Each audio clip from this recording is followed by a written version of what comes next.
আজকে রাজ্যের মুখ্যমন্ত্রী যে কাজটা করলেন, সরাসরি সরকারি আধিকারিক এবং সুপ্রিম কোর্টের অর্ডারকে ভায়োলেট করলেন। সরকারি আধিকারিকদের কাজে বাধা দিলেন, যেটা আইপিসি 353, যেটা বিএনএস এ 132, কিংবা আইপিসি 332, যেটা বিএনএস এ 224, বা 333 আইপিসির, যেটা এখন বিএনএস 121, সেটাতে কগনিজেবল নন বেলেবল অফেন্স।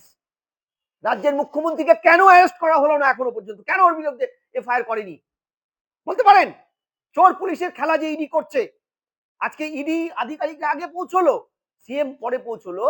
ইডি আধিকারিকরা এতই অযোগ্য যে সিএম তার পুলিশ কেড়ে নিল সমস্ত ম্যাটেরিয়াল। লাল, আগে দেখেছিলাম সাউদার লাল ডায়েরি, ডেলোতে মিটিং, সেটাও পাওয়া যায়নি।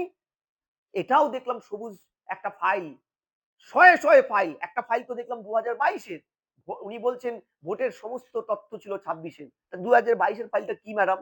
আমি ধরলাম তার ভোট কৌশলী, কিন্তু মুখ্যমন্ত্রী তো গভর্নমেন্টের মুখ। 164 উপধারায় গভর্নমেন্টের প্রধান তিনি রিয়াল এক্সিকিউটিভ অথরিটি।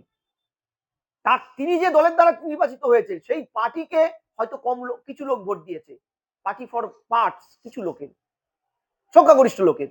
কিন্তু গভর্নমেন্ট যখন তৈরি হয়, গভর্নমেন্ট ফর অল, তিনি গভর্নমেন্টের প্রতিনিধি, তিনি পুলিশ মন্ত্রী, তিনি গৃহমন্ত্রী। তার দল কার সাথে কি ভোট কৌশলী করলো সেটা তো তার পার্টির ব্যাপার। তিনি কি করে গিয়ে পার্টির এটা করেন? দ্বিতীয়, ধরলাম আইপ্যাকের কাছে শয়ে শয়ে ভোটের সমস্ত ছিল, সবকিছু ছিল।